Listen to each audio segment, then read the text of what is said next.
Sure. Happy Friday. Oh my God, you're my name right there. Waiting for the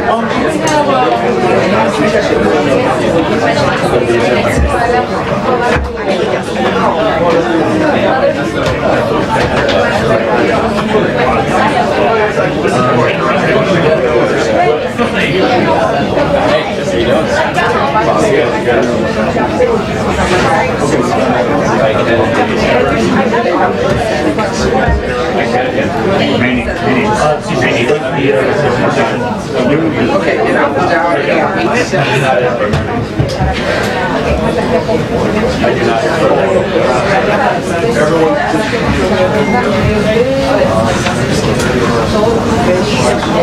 no, so I was down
Actually, I'm running away. But yes,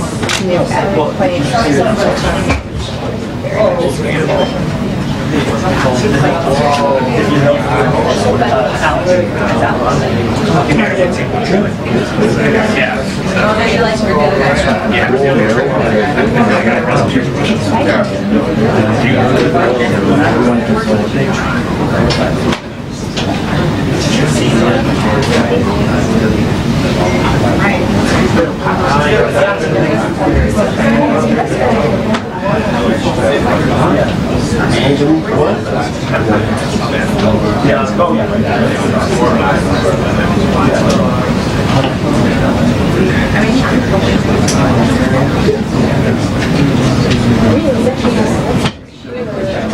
You can go up if you want.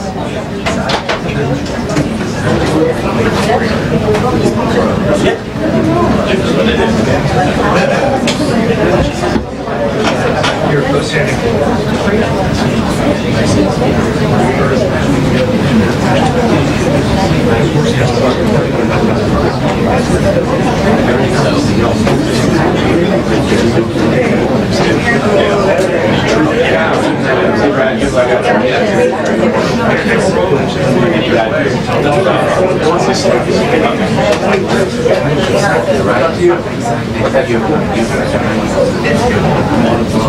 Hey, Rachel, just go on.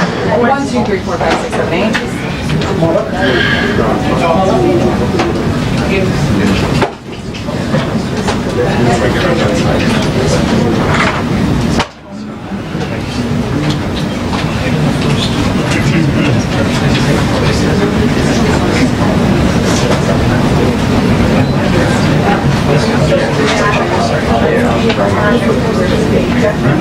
Yes.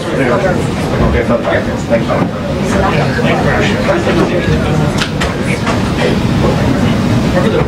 Oh, yeah. You did it.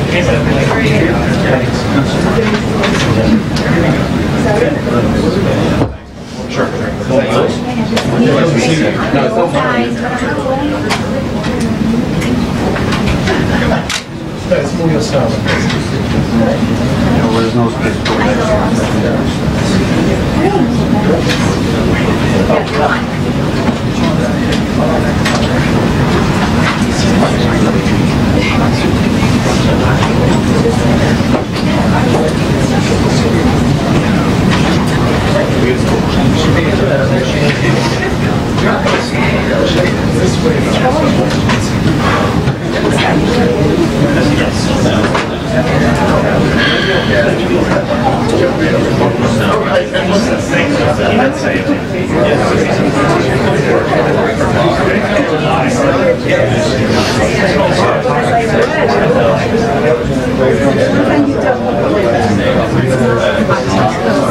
Oh, yeah. Hey, how are you?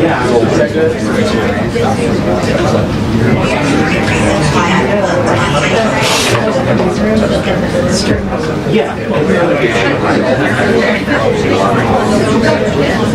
I am. Go for it.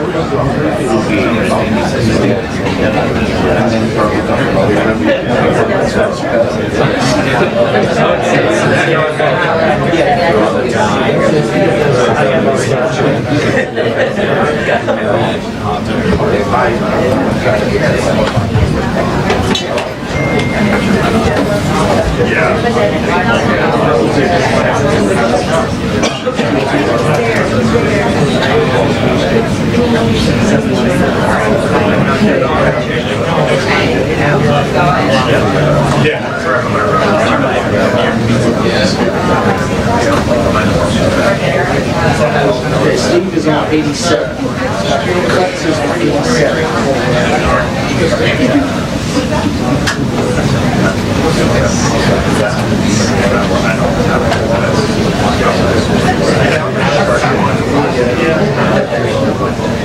Steven Cuts is 87.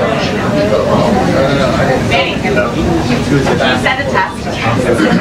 Send a test. Send a test.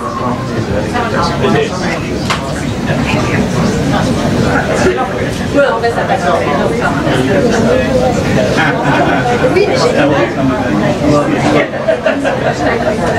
Dave, you could probably cut through that road. I would cover it through one person on that road.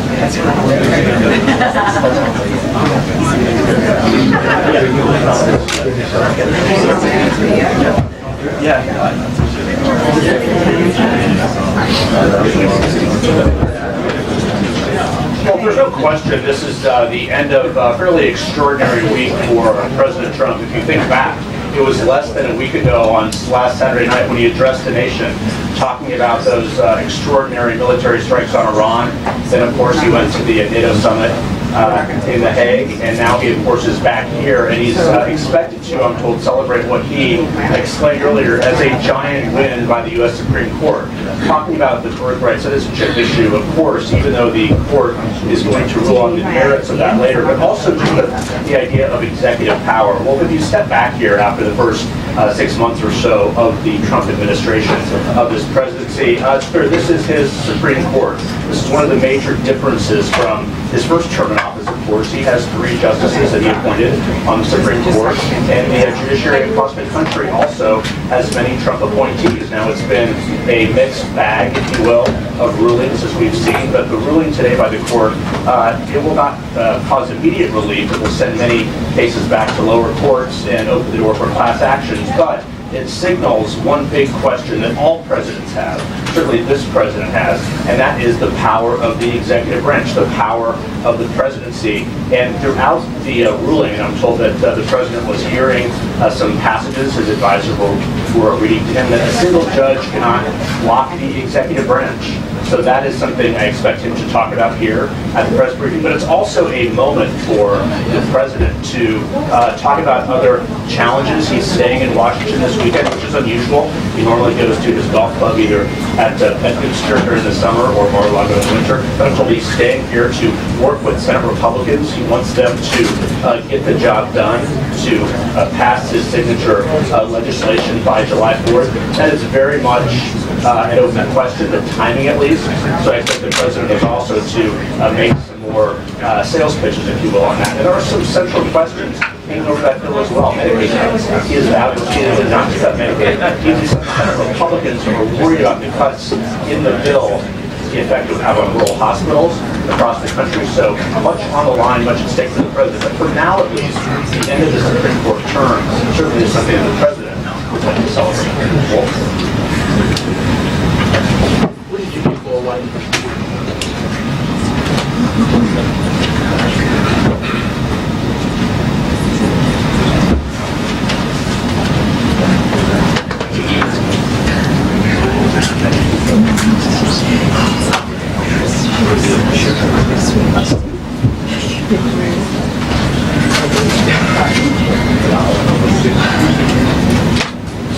It is, Wolf. By my memory, at least, we can check this. I believe it's only the second time he has had a news briefing here in the White House briefing room. The first was in the early days of his presidency after the tragic plane crash at National Airport. He, of course, came in this briefing room and took questions. But you're right, he often does his exchanges with reporters, often on a near daily basis in the Oval Office or other places on this campus. But no, there's no doubt this is a different moment, but he wants to obviously talk about and celebrate what he sees as a giant win, as he put it on a Truth Social move earlier this morning, but also think of all that's happened again over the last week. It's extraordinary. And many questions remain about the radio delivery program, his foreign policy agenda, as well as his domestic priorities as well.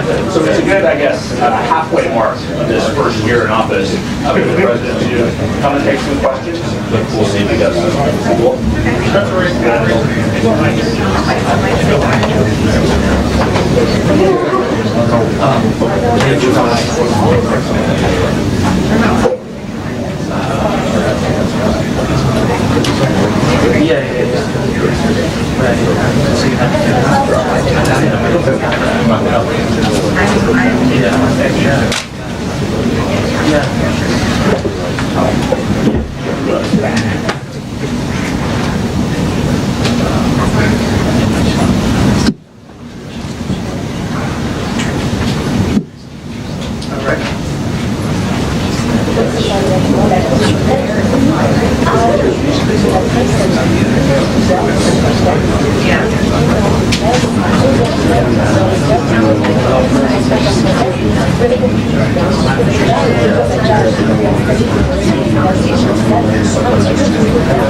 until the briefing. 2 minutes until the briefing.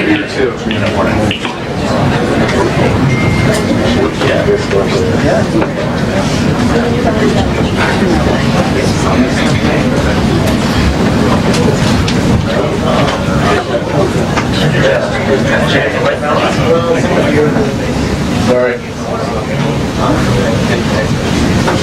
No, the lights are on.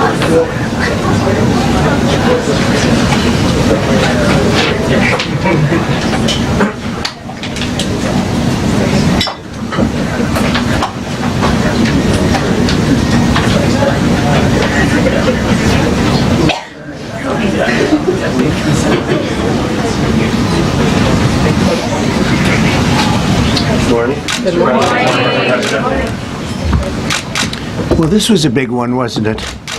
This was a big decision. An amazing decision, one that we're very happy about. This morning, the Supreme Court has delivered a monumental victory for the Constitution, the separation of powers, and the rule of law in striking down the excessive use of nationwide injunctions to interfere with the normal functioning of the executive branch. The Supreme Court has stopped the presidency itself. That's what they've done. And really, it's been an amazing period of time this last hour. There are people elated all over the country. I've seen such happiness and spirit. Sometimes you don't see that, but this case is very important. I was elected on a historic mandate, but in recent months we've seen a handful of radical left judges effectively try to overrule the rightful powers of the president to stop the American people from getting the policies that they voted for in record numbers. It was a grave threat to democracy, frankly, and instead of merely ruling on the immediate cases before them, these judges have attempted to dictate the law for the entire nation. In practice, this meant that if any one of the nearly 700 federal judges disagreed with the policy of a duly elected president of the United States, he or she could block that policy from going into effect or at least delay it for many years, tie it up in the court system.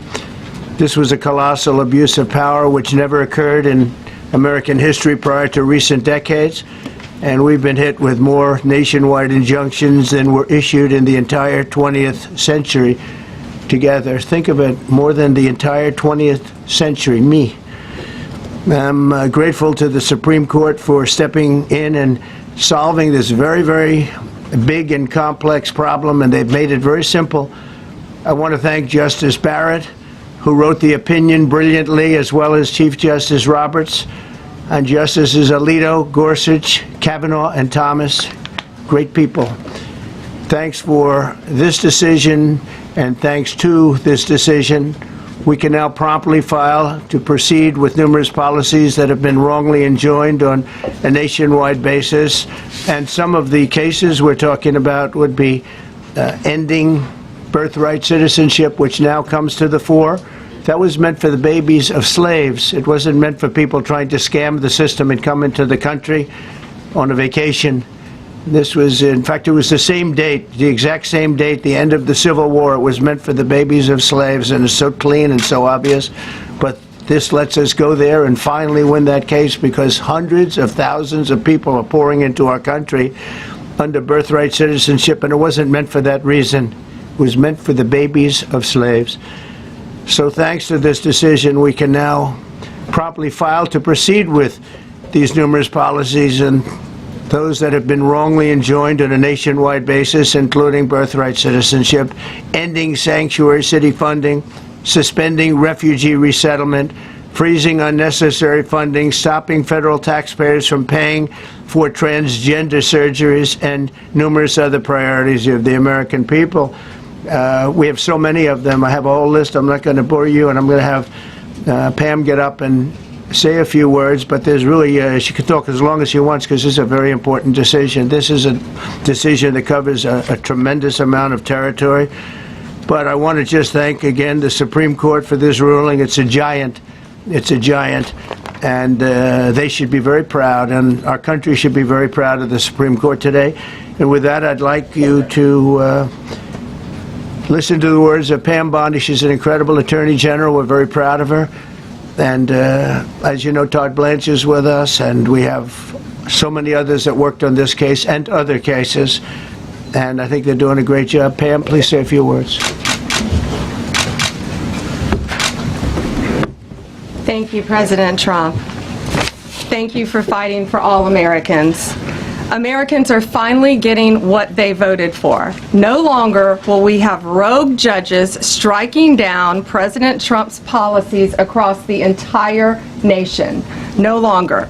Today, in the 6-3 opinion, Justice Barrett correctly holds that the district court lacks authority to enter nationwide or universal injunctions.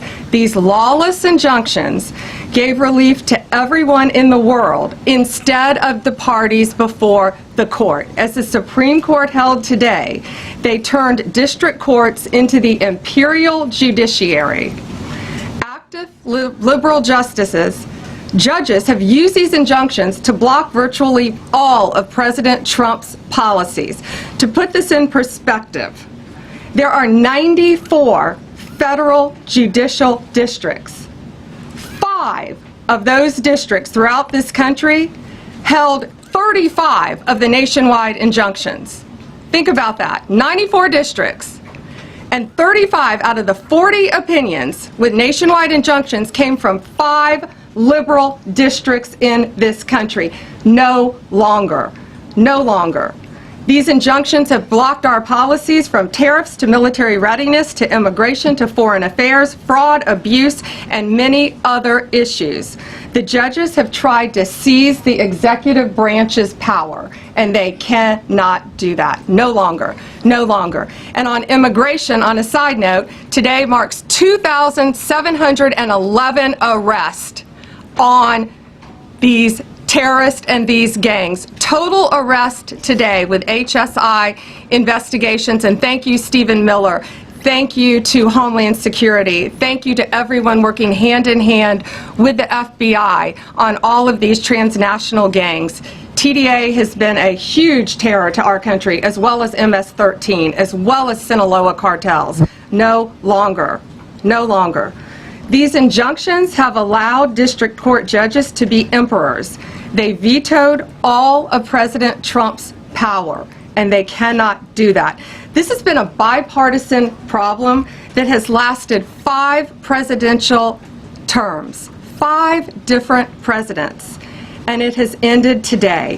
We will continue to fight for President Trump's policies. I want to thank the Office of White House Counsel, Dave Warrington. You and your staff have been incredible. Our Solicitor General's office, John Sowers, Sarah Harris, and Todd Blanche and Emil Bovey. Todd's going to say a few words because we've had another major ruling today on transgender books and some other great wins that we've had. But no longer will they have this power in our country. It is the president's authority under his executive branch to do everything to fight for the American people, and he will continue to do that. That's why he was overwhelmingly elected. Thank you.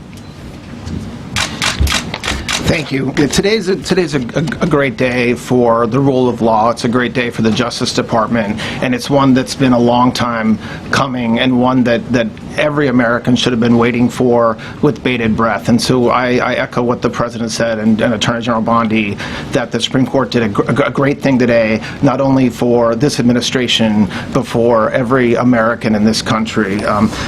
If not for the injunctions case, we would be here talking about another great decision that came down today, the trans books case, which restores parents' rights to decide their child's education. Seems like a basic idea, but it took the Supreme Court to set the record straight, and we thank them for that. And now that ruling allows parents to opt out of dangerous trans ideology and make the decisions for their children that they believe is correct. And so we thank the Supreme Court for that. There's been multiple decisions over the past several weeks that just show why this nationwide injunction ban had to happen. For example, what I mean by that is local district court judges issuing decisions that are clearly contrary to law just because they don't like the policy of President Trump. And when it gets to the Supreme Court has to correct it. But that takes time. The Attorney General thanked our lawyers, and I'll do it again. Our lawyers are working 24 hours a day, 7 days a week to fight these injunctions and to emergency appeals, emergency stays, going back to the district court judge, asking them to change their view. And so their hard work is really paying off today, but over the past few weeks. We had a stay of an order that prevented DHS from moving aliens to a third country. We had a stay of an order that stopped the Department of Defense from implementing military readiness, the EO that President Trump signed. We had another stay of an order forcing reinstatement of fired executive branch employees, entirely within the President and Article 2, his right to do. We had a stay of, as you all know, of numerous DOJ cases. And again, every one of those stays requires a tremendous amount of work and effort by the lawyers and parties involved, and they should be doing other work. They should be doing the work that the President and this administration demands and has a right to demand, and not fighting these local judges who don't make decisions based on the law. They make decisions because they just simply don't agree with the administration's decision about a policy, and that's wrong. Thank you. Any questions? Yes, for Pam, please. Go ahead. Sure. Thank you, Madam Attorney General. So, as you know, the Supreme Court did not rule on the underlying constitutionality of the President's Birthright Citizenship order. So, what is the plan now? Are you going to try to implement the EO just in states where there isn't a legal challenge? Yes, so birthright citizenship will be decided in October in the next session by the Supreme Court, unless it comes down in the next few minutes. I guess it could come down. I think they're still deliberating right now on some cases. As you heard, we just got transgender books, which is a huge win. But most likely, that will be decided in October in the next session. However, it indirectly impacts us because, as you correctly pointed out, if there's a birthright citizenship case in Oregon, it will only affect the plaintiff in Oregon, not the entire country. So yes, it's indirectly, but that's pending litigation, and we're waiting on that in the next term. And how concerned are you that the Supreme Court will come back and determine that the executive order is unconstitutional? We're very confident in the Supreme Court, but again, it's pending litigation, and that will directly be determined in October, but it indirectly impacts every case in this country, and we're thrilled with their decision today. Peter. Madam Attorney General, thank you for being here to take our questions. A couple questions to the both of you. The EO had a 30-day grace period before it goes into effect. Is there any thought about trying to make it effective immediately within that period of time? We're going to follow the law. We're going to make those decisions, and we're going to do what's right in the bounds of the law. And then the DOJ didn't ask the justices to rule on the merits of the birthright citizenship ban. just for explanation purposes, why? Sure, because that's going to come down in October in the separate. This was huge because it's indirectly impacted today. As I said, it's case by case. Let me reiterate, of the 35 of the 40 nationwide injunctions filed against this president, against his executive authority as President of the United States, 35 of them came from Maryland, D.C., Massachusetts, California, Washington. I mean, that's crazy. These 5 districts. So yes, it indirectly impacts us. It will be a separate decision in October. Next question. Thank you, Mr. President. A question for you, sir. Do you believe this ends the power of the lower court judges to stop your agenda? Do you see this as a full green light for your agenda going forward? Well, you'd have to really speak to the lawyers about that, but this is really also a decision based on common sense. It didn't work the other way. It was a disaster where somebody from a certain location in a very liberal state or a liberal judge or a liberal group of judges could tie up a whole country for years because their decision would sometimes take years to overturn. We've overturned many of the decisions, but it would take years to do it. And we have to act quickly when it comes to illegal immigration. We have murderers, killers, we have drug dealers, we have what they've allowed to come into our country. Should never be forgotten. It should never be forgotten what they've done to our country, and we have to be able to act very quickly, and we're going to do that. Thank you. Just as Amy Coney Barrett, sir, I know that you praised her and her opinion here in this case. She has taken some heat, though, from some of your supporters who have labeled her weak, squishy, a rattled law professor. What is your take on that? I don't know about that. I just have great respect for her. I always have, and her decision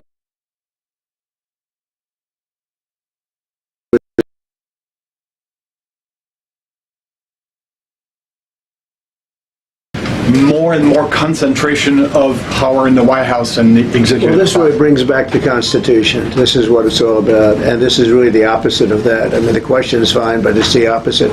The Constitution has been brought back. Thank you so much, President Trump. Illegal crossings in the border are 0 now. 0. Does everyone hear that? Trump 2028! Do you intend, President Trump? Who's that guy? I like him. He's working the cameras. With this new reality, President Trump, in the border, do you intend to engage personally with leaders from South America, not only Central America, in order to tackle this situation in a critical way? And if you have a perspective of meeting some presidents from South America, as Brazil, for example. As an example, not South America, but NATO over the weekend. They have great respect for our country now. They did things that nobody thought was possible. They took funding from 2% to 5%. Nobody thought they'd ever pay the 2%, and now they're paying the 5%. It's over $1 trillion more a year. Think of that, $1 trillion. Nobody thought that could happen. That's a different group of people, different countries. But we get along with a lot of countries. We are respected again. Our country, the U.S., is respected again. Was not respected 6 months ago. I can tell you. We asked about the big beautiful. Yeah, go ahead, please. Yeah, Mr. President, you have a deadline coming up on trade in 2 weeks. Which countries, if any, on trade, on tariffs, sir, which countries, if any, are close to agreements with the administration? Well, that's an interesting question. We've made a deal with China. We've made a deal with probably 4 or 5 different countries. With the UK, it was a great deal for both. And we're in the process of making some others. But ultimately, in fact, Scott is here. And Howard Lutnick, these 2 guys have been doing an incredible job, and the people that work with them have been doing an incredible job. But, you know, we have 200 countries, you could say 200 countries plus. We can't do that. So at a certain point over the next week and a half or so, or maybe before, we're going to send out a letter. We talked to many of the countries, and we're just going to tell them what they have to pay to do business in the United States. And it's going to go very quickly. But some of the bigger countries, so India, I think we're going to reach a deal where we have the right to go in and trade. Right now it's restricted. You can't walk in there. You can't even think about it. We're looking to get a full trade barrier dropping, which is unthinkable And I'm not sure that that's going to happen, but as of this moment, we've agreed to that, go into Indian trade. We're going to be trading in China. That's going to come a little bit down the road, but we're going to be trading in China. We have a lot of great things going, and we're getting along with countries, but some will be disappointed because they're going to have to pay tariffs. And we've taken in already hundreds of billions of dollars in tariffs. No inflation. The only problem we have is we have a Fed guy that doesn't understand what's happening, and it would be great if he'd lower the rate because we'd be able to borrow a lot cheaper. Yeah, go ahead, please. Why don't we keep it on this subject? This is such a big subject. You know what? Trade is so big, but this, I don't know, in a certain way, this might be bigger than trade. I think this is bigger than trade. Yes, please, go ahead. I was wondering, though, if you could... Go ahead. Sir, on the transgender ruling, the Supreme Court ruling that parents with religious objections can pull their kids out of public school lessons that use LGBTQ materials. Pam brought it up. Your reaction to that ruling today, sir? I think the ruling was a great ruling, and I think it's a great ruling for parents. It's really a ruling for parents. They lost control of the schools. They lost control of their child. And this is a tremendous victory for parents. And I'm not surprised by it, but I am surprised that it went this far. It took us to bring life back to normal, so it's wonderful. It's parental, and I kept saying, we will give you back your parental rights. They were taken away, and this is a tremendous victory for parents. Yeah. Mr. President, if you look at back at the last week, it's been extraordinary in terms of the action in the Middle East. You were at The Hague. I'm wondering hell of a week, hasn't it? I'm wondering now if you believe that Iran... week. I'm wondering now, sir, if you believe that Iran has given up its long history of ambitions with nuclear weapons, or what you would like to see from them to prove that they do, and what type of meetings is your administration looking for next week with Iran? So Iran wants to meet. As you know, their sites were obliterated. They're very evil nuclear sites. They were, now has been proven. We had some fake news for a little while. The same people that covered the Hunter Biden laptop was from Russia, the same people that did 3 or 4 other Russia hoax. But on their wait, just listen. They came up with something that delayed the credit that our great pilots and these great what talent that was, and they hit it right down in the spot. 52,000 feet. Think of this dark, no moon, you couldn't see a thing. And they hit the refrigerator door, as they say. That's the size of a target, and overwhelmingly. And it's amazing what was done. We're the only ones that could have done it. And we took out the 2 of the other sites also. In addition to that, we finished them off. That was a very evil intention. I believe that, and again, time will tell, but I don't believe that they're going to go back into nuclear anytime soon. They spent over $1 trillion on nuclear, and they never got it together. And nothing was moved from the site, by the way. To do that is very dangerous. It's very, very heavy material. Those cars were most likely the cars of masons because they were pouring concrete at the top, at the hatch, as you know, the hatch going into the nuclear site. They wanted to reinforce it, and they had some masons there pouring concrete. By the way, that concrete was obliterated. It hit exactly at the concrete. It was, I don't think it had a chance to dry, but everything's down there. It's under millions of tons of rock. Please. Yes. Your administration has said that El Salvador is one of the safest countries in the hemisphere. So why haven't you yet canceled temporary protected status for that country? Was it part of the deal? Well, we'll take a look. We've had a great relationship with El Salvador. They have a fantastic leader. They built a massive prison system. And I don't know exactly why, but it's a hell of a system. And we bring people there, and when they go there, they don't get out. And frankly, when they hear they have to go there, they become very nice people. They become very nice people. It's a tough system, but it's a brilliant system, and it's a system done by a very, very good leader. We'll talk about El Salvador. A lot of respect. Yeah, please. Thank you. A question for you, and then a question for the Attorney General. As you go into negotiations and talks with Iran, are you demanding not only that there would be no uranium production inside of Iran, but also that Iran would turn over all existing stockpiles of uranium? Well, you know, we're a little early for that, but something like that, yeah, we'll do something like that. Let me say that I've been saying for 25 years, even as a civilian, you cannot let them have a nuclear weapon, and that's what happened. It's been obliterated. It would be years before they could ever get going, and I really think it's probably the last thing. They have to recover from a hell of a tough war. Would you also be demanding that the IAEA have full rights to inspect in Iran? Or somebody, or somebody that we respect, and then including ourselves. And a question for both the President and the Attorney General. Under birthright citizenship, if this is implemented, who would be tasked with actually vetting citizenship? And how, like, would this be a situation where you have nurses and doctors checking for citizenship of parents, or?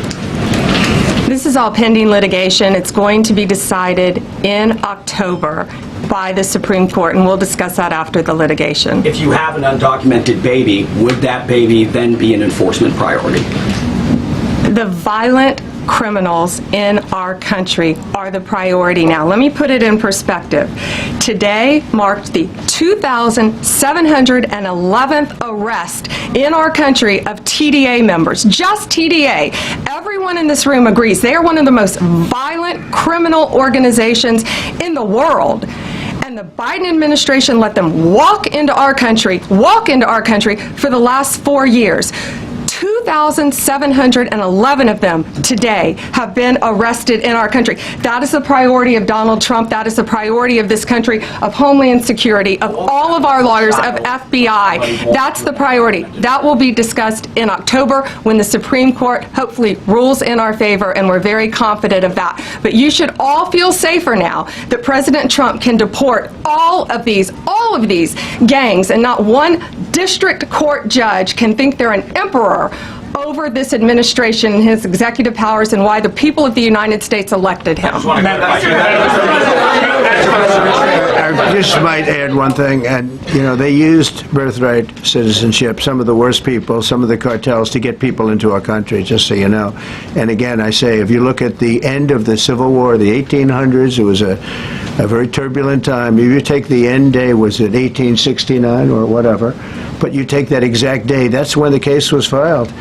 And the case ended shortly thereafter. This had to do with the babies of slaves, very, very obviously. And I think we're going to win. People I don't think they went about discussing it right. I came along and we looked and we said, wait a minute, this is wrong. We've been looking at birthright citizenship wrong for years, but they've used it. The cartels have used birthright citizenship to get very bad people in, and what Pam's doing and what Todd and everybody else, what they're doing at DOJ and all over, FBI, ICE, Border Patrol, these are incredible people. They're trying to keep our country safe, and they don't want to have people come in. This is just another way that they get illegal immigrants into our country, and in some cases, very, very bad ones. Go ahead. Thank you, Mr. President. On your tax bill, if I could for a moment, senators are racing to rewrite parts of it right now after the Senate parliamentarian ruled that sections of it were outside of the process that they're using to get this through. Do you think that senators should respect the decisions of the parliamentarian? And what have you personally done in the last 48 hours to try and get Republican senators who are against the bill to a yes? Well, look, it's a great bill. It's a massive tax cut. If it's not approved, your taxes will go up by 68%. Think of that, 68, a record, the highest in the history. The Democrats won't approve it only because politically it's so good for the Republicans. The Democrats aren't approving it. But think of what they're not approving. They're not approving border security. We've done a great job at the border, but we have to add some wall. We have to do, various things. We have no money for that. We have no money for the border. We have no money for so many things. But if the Democrats, it'd be interesting to see if we get any Democrat votes. We should. If I were a Democrat, I would absolutely, maybe Fetterman, because he seems to be the most sensible one lately. If I were a Democrat, I would vote for this bill all day long, because it's tax cuts and so many other things that are common sense. They're basic things. I think they're doing fine. The parliamentarian's been a little difficult, and I would say that I disagree with the parliamentarian on some things, and on other ways he's been fine. But we'll have to see. It's a big issue. I will tell you this: if that bill doesn't pass, the country will get a 68% tax increase. So think of this: you're a Democrat and you vote against it. That means you're voting in favor, because essentially you're voting in favor of the largest tax hike in the history of our country. And you can't do that. In addition, we're cutting costs by $1.7 trillion, and it won't affect anybody. It's just fraud, waste, and abuse. Mr. President, Mr. President, a leading global economist just did a 180 and says your tariff plan, you may have outsmarted everybody with it. What is your message? I love this. I love this question. This is the favorite. This is the best question I've ever been asked because I've been going through abuse for years on this. Because as you know, we're taking in hundreds of billions of dollars, no inflation whatsoever. But, Mr. President, what is your message to critics who think your tariff plan will cause a recession? I think they should go back to business school. It's so obvious. It's so obvious. I mean, we're taking in billions and billions of dollars from China and a lot of other countries. We took in, I had a call from somebody in the House and a high official. Sir, we have a problem. We don't know what to do. The books are a mess. I said, what do you mean by the books? The books, the money coming in. It's so terrible. I figured, oh boy, what's this? I don't like this question. I said, so what seems, there's so much money coming in and there must be some kind of an accounting mistake because we have hundreds of billions of dollars more money than we thought. I said, do me a favor, go check call me back. You have to call me back. Check the tariff column. Calls me back 2 hours later, says, you're right. We took in $88 billion in tariffs. They have so much money coming in. But more important than the money coming in, we have companies coming in, factories coming in, auto plants being built. AI is being built here instead of being built all over Europe and Asia. We have all of it. We have over $15 trillion, just about, Scott. I think we're right about that number. We went to Saudi Arabia. We went to Qatar, we went to UAE, very smart people, very smart leaders, great leaders, and we took in $5.1 trillion just there without the tariffs. I mean, they also liked a thing called November 5th, November 6th, and November 7th. That was a very good little period of time. It's called the presidential election. You know, you used to have one-day election, now you have it go over it, but even if you just took that little period, because it was pretty obvious it was going to be a landslide, and they like that, but they love the tariffs. I had Texas Instruments come in the other day, big company, and he said, we're putting in $60 billion into new plants and new equipment, new everything. Sir, you're going to keep the tariffs, aren't you? Because whoever took the tariffs off, and we are going to absolutely keep it. And the word that somebody that, like this communist from New York, someday gets elected, I can't believe that's happening. That's a terrible thing for our country, by the way. He's a communist. We're going to go to a communistic state. That's so bad for New York. But the rest of the country is revolting against it. But if somebody got elected, they're afraid that if this was taken off, well, we're going to guarantee it's never going to be taken off. And again, we're taking in think of this, hundreds of billions of dollars. And they were all confused because they've never seen this before. You know, it's always the other way. We don't have enough money. So much money is coming in at levels that nobody's ever seen. But most importantly, we have factories being built, car plants being built, companies moving to our country like never before. If you look at 15 trillion, and that's only in a few months, you know, I haven't been here that long. Presidents, like the last one, was a disaster. He's the worst president in the history of our country, by the way. What he did on our border can never, ever be forgotten. To me, that's the worst of all the things, and he's done some terrible things, grossly incompetent. Nobody knew it was him, because I don't think it was him. I think it was whoever was controlling the auto pen. But our country is doing great. And those leaders and other leaders, I just left, as you know, a large group of the most highly respected people. And that includes big countries. When you look at Germany and France and Spain, although Spain didn't come through, but they will. By the way, guaranteed they will. That was the only country that sort of tried to hold back on putting up the money. But just so you know, they said, it's unbelievable what's happened to the USA. You were a dead country. We didn't respect the country, the leader. You were dead as a doornail. One said to me, you went from being a dead country, you are right now the hottest country anywhere in the world. The whole world is talking about the USA, and everybody wants a part of it, and they're pouring into our country, and you're going to see those numbers. Thank you for that question.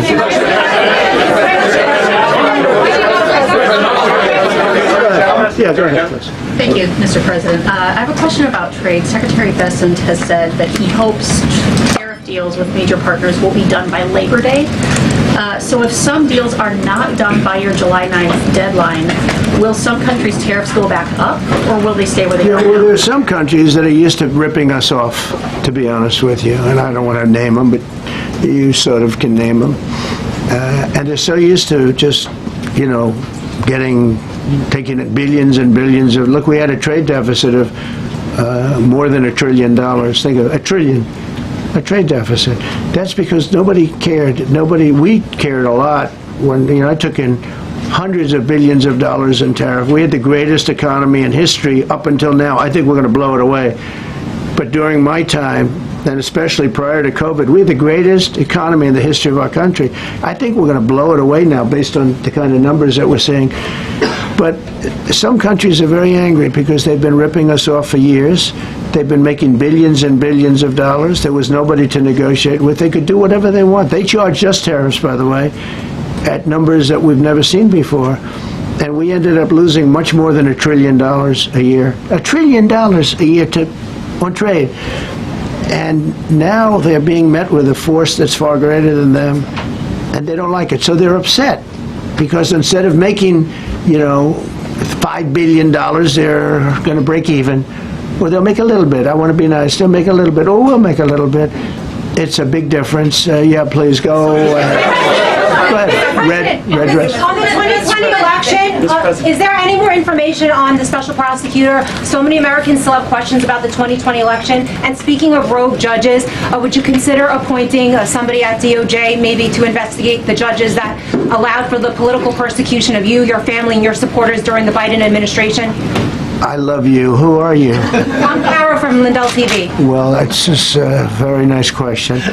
And it's not a setup. I have no idea who you are, but I appreciate that question. All I can say is we're not here for that. I hope so. I hope they're doing a thing because that election was rigged and stolen, and we can't allow that to happen. A lot of people tell me, sir, you just won the greatest election in the history of our country. You won it numbers that won all 7 swing states, won the popular vote, won everything. Sir, go on with your life. And many people that say that, good people, friends of mine, then you have people that say that same thing, go on with your life, but you have to find out what happened because you can't let that happen again. Look at what this lunatic did. Look at what he did. He opened our borders to people that were murderers, 11,888 to be exact, murderers, and we've captured many of those murderers, and we're bringing them back, or some of them are so dangerous that we don't even want to bring them back. We're afraid they're going to try and come back in. But he allowed people to come into this country, people from mental institutions, insane asylums, that's a mental institution on steroids, people from mental institutions, gang members, drug dealers, people, jails being emptied out into our country. Venezuela emptied out almost its entire prison population into our country. But I don't want to blame them. Many countries have done that. The Congo, we have a great press conference coming up later, and it's the Congo and Rwanda. They were fighting for years, and it was machetes, it was vicious, it was as vicious, people's heads being chopped off. And I have a man who's very good in that part of the world, very smart, and put them together, and we're signing a peace treaty today. First time in many years they're going to have peace, and it's a big deal. We talk about Russia, and we're working that one. President Putin called up, and he said, I'd love to help you with Iran. I said, do me a favor, I'll handle Iran. Help me with Russia. We got to get that one settled. And I think something's going to happen there. But we did some great work. India and Pakistan. That was going to be maybe nuclear. We did that. We did a lot of work. I don't know if there's ever been a president that's done much more. Serbia, Kosovo was going to go at it. Going to be more. I said, you go at it. There's no trade with the United States. They said, well, maybe we won't go at it. That's what happened with India and Pakistan.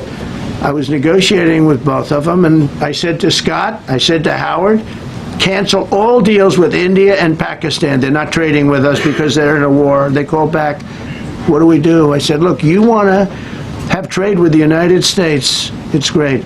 But you want to go and start using nuclear weapons on each other? We're not going to allow that. and they both agreed. Both have great leaders. They both agreed not to do it. So we did a lot, but I appreciate that question.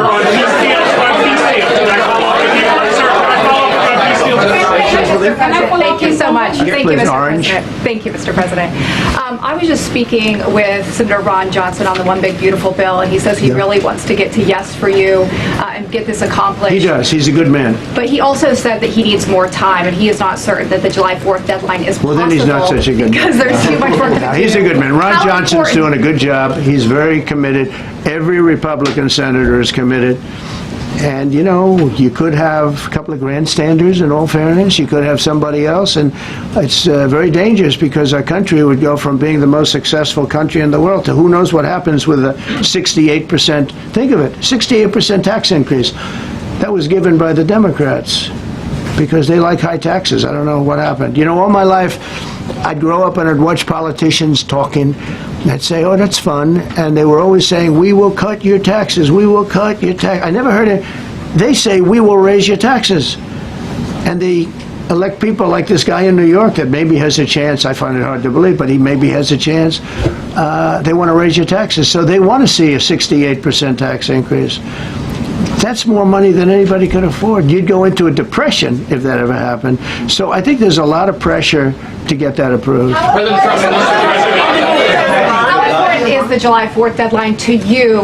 If it's important. It's not the end all. It can go longer, but we'd like to get it done by that time, if possible. And look, we have a lot of very committed people, and they feel very strongly about a subjects that you're not even thinking about that are important to Republicans. The problem we have is that it's a great bill. It's a popular bill, but we'll get no Democrats only because they don't want to vote for Trump. If that bill was their bill, oh, they would be so happy. It's so great for our military. It's great for everything. And they would normally vote, but because their hatred of Trump, they have Trump derangement syndrome at levels never seen before. And instead of voting for a tax cut, they're voting for a tax increase of 68%. They're voting to destroy Social Security, destroy Medicare, and destroy Medicaid. And we're voting to make them perfect and to make them better, make them stronger and better. They're going to destroy Medicaid, and they're going to destroy Medicare, and Social Security will follow. If you vote for the Democrats, you're dead on those three things. Thank you, Mr. President. On a related subject, many Democrats have said that they are not going to support crypto bills in Congress only because of you and your family's personal crypto ventures. And these votes are in some cases needed to pass. Are you open to the idea of pulling away from your personal crypto ventures just for the next few years if that helps get these crypto bills passed in the next few months? Well, it's a very funny thing, crypto. So I became a fan of crypto, and to me it's an industry. I view it as an industry, and I'm president. And if we didn't have it, China would, or somebody else would, but most likely China. China would love to. And we've dominated that industry. It's a big industry, by the way. In fact, when the stock market went down recently, crypto and Bitcoin and all of that went down much less than anybody else as a group. And we've created a very powerful industry, and that's much more important than anything that we invest in. We invest in it, but really that was an industry that wasn't doing particularly well. I got involved with it a couple of years ago, and before the second term. I got involved before I decided to run. I only decided to run because I saw what was happening, and Biden was incompetent, and the administration was crooked and incompetent, and I was in Bitcoin then, not knowing if I was going to do it a third time. So it's become amazing. I mean, it's the jobs that it produces, and I notice more and more you pay in Bitcoin. I mean, people are saying it takes a lot of pressure off the dollar, and it's a great thing for our country. So I don't care about investing. You know, I have I have kids, and they invest in different things. They do believe in it, but I'm president, and what I did do there is build an industry that's very important. And you know, if we didn't have it, China would. Okay. Sir, Mr. President. Go ahead. With the glasses, gentlemen, go ahead, please. Go ahead. Thank you, Mr. President. So, are you going to cut funds in the sanctuary states, like, for instance, California, that keep supporting illegal immigration, and then these people work under Yeah, we're giving them a hard time. And also, in a foreign policy question... I mean, they don't have a governor in California. They have a man that wants to give away everything to people that nobody's seen before. If we didn't go into Los Angeles with the military, which did a fantastic job, but if we didn't go into Los Angeles bringing in the National Guard, I would have brought the military if it was necessary, because you have to. We have the right to. That was another thing upheld by the Supreme Court. But if we didn't go in with the National Guard and be strong and tough, you wouldn't maybe have Los Angeles. It would be like the rest of California, the rest of Los Angeles. They lost 25,000 houses in a fire. They should have lost none.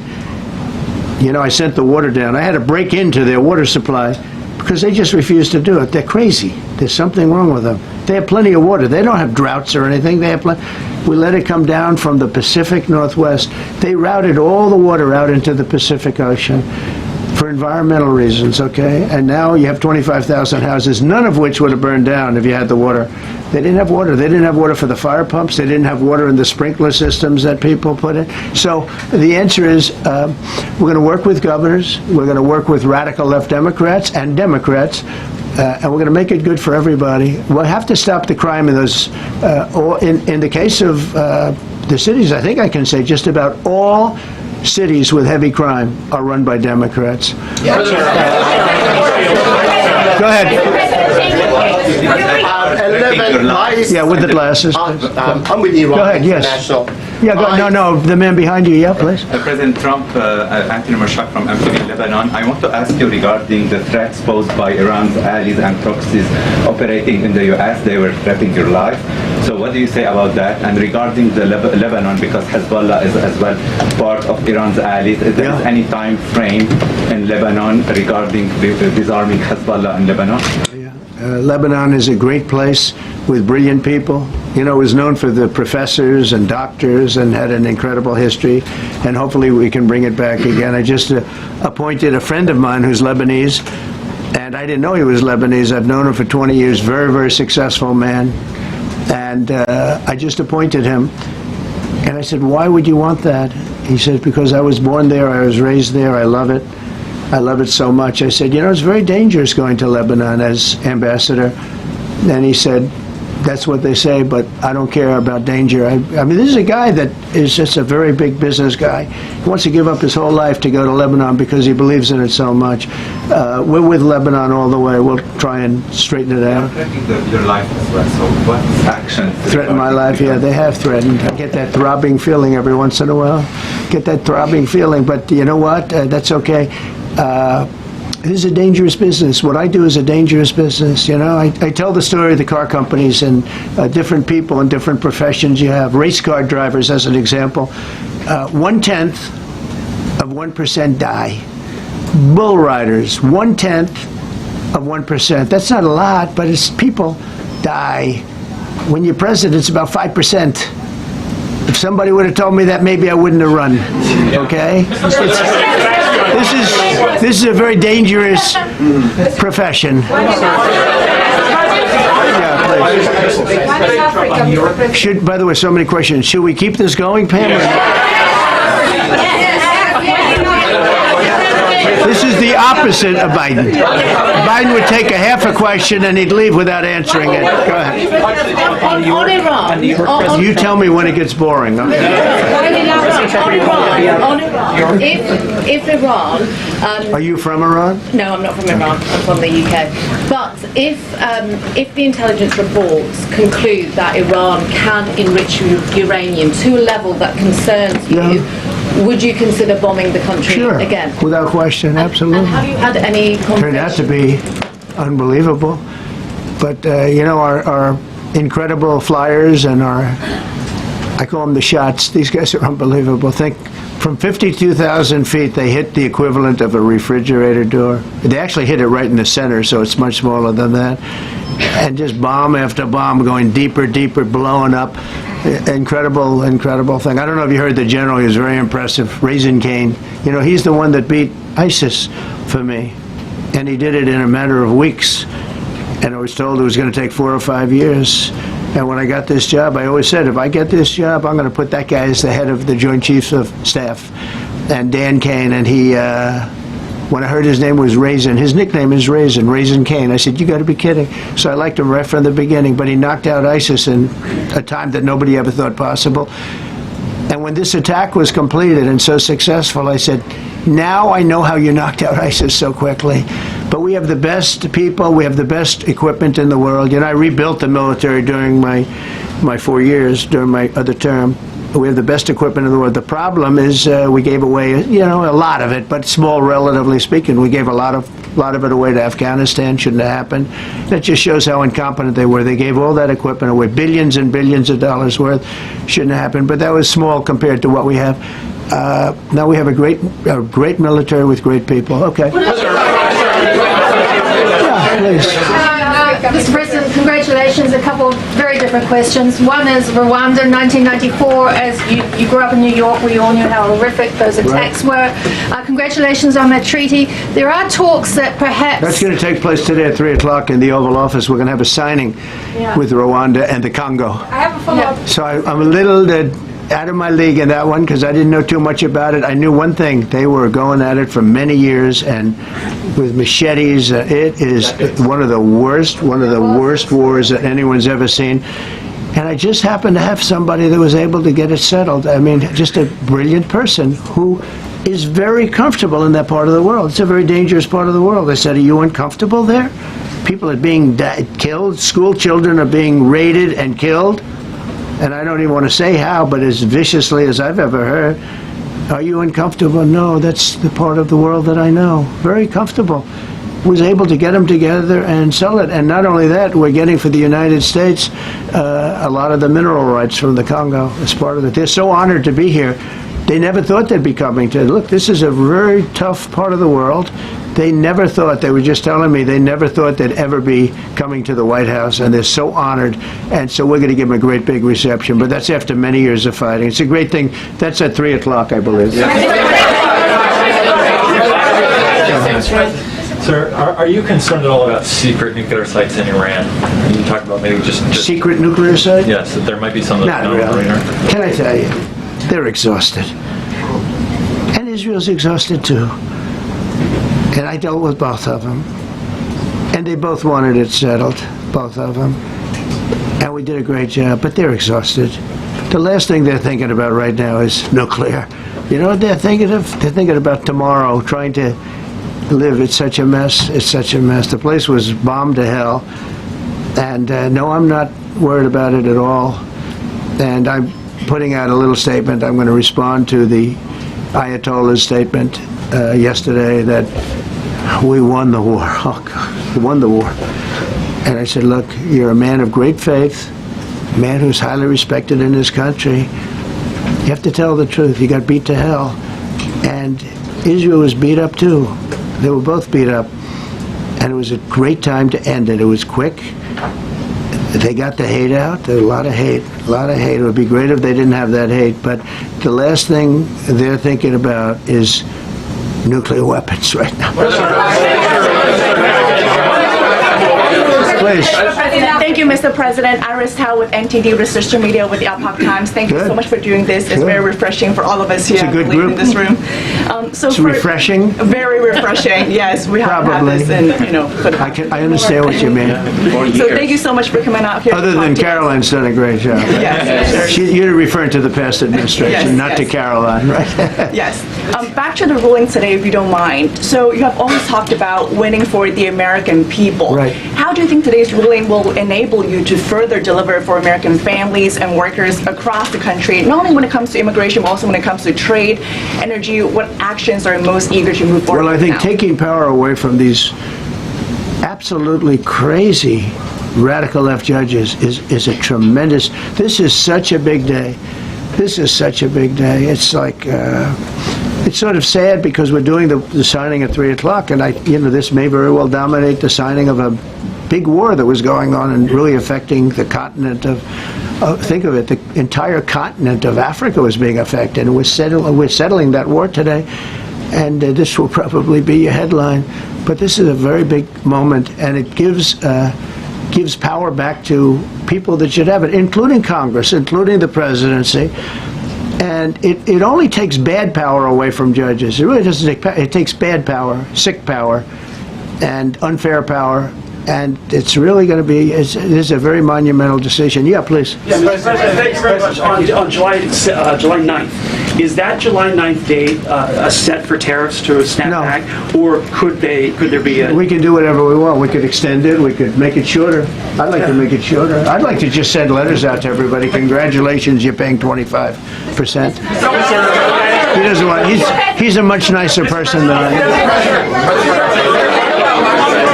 Go ahead. Do you finish it up? Who are you considering for the Federal Reserve then? And are you speeding up that process? I see Secretary... Oh, he's terrible. He's terrible. I mean, I have a list of things. We're like 38 on the list. We pay, Cameroon and different places are paying the same as us.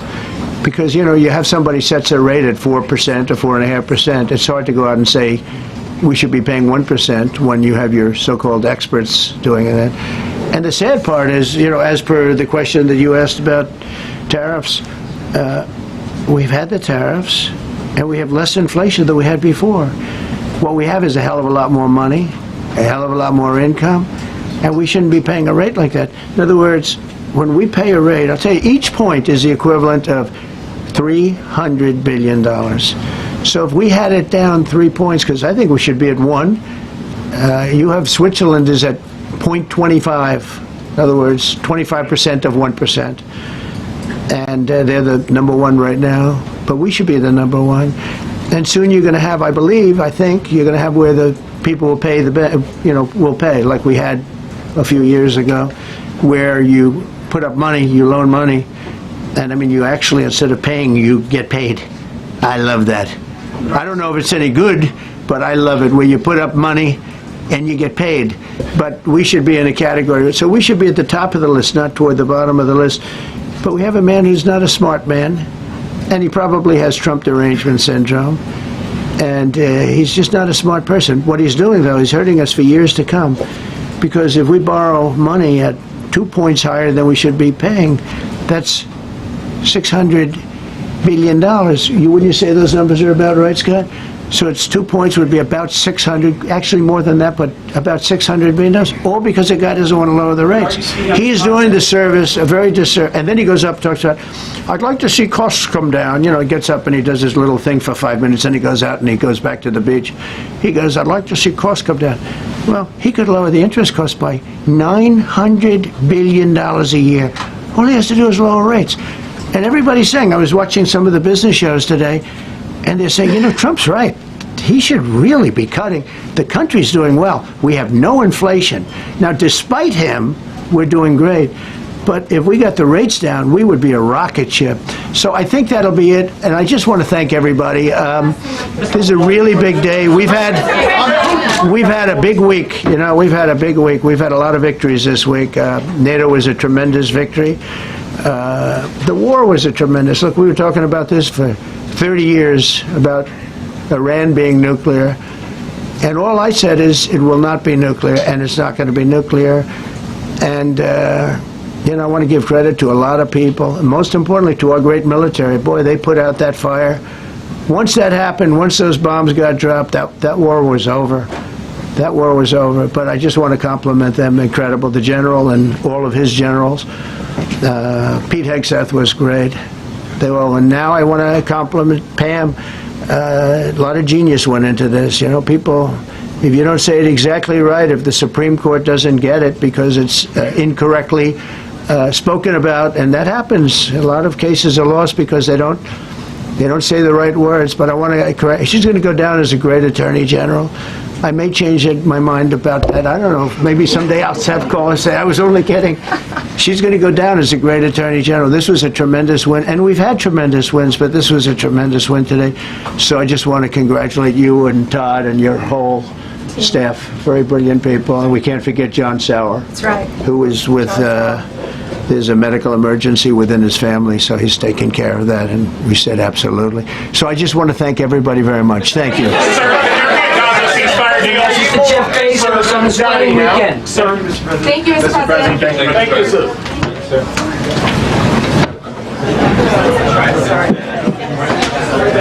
Sorry.